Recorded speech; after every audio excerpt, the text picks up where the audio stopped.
ஒரு இடியாப்பத்துல சராசரியாக 45 கலோரிகள், 0.27 கிராம் கொழுப்புகள், 9.68 கிராம் கார்போஹைட்ரேட், 0.72 கிராம் புரோட்டீன் ஆகிய சத்துக்கள் நிறைஞ்சு காணப்படுது.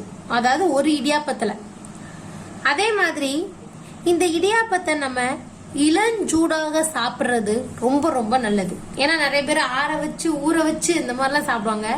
ஸோ அப்படி இல்லாம அவிச்ச உடனே ஒரு வெது வெதுப்பான சூட்டோட நம்ம சாப்பிட்டு வந்தோம் அப்படின்னா அது ரொம்ப ரொம்ப நல்லது.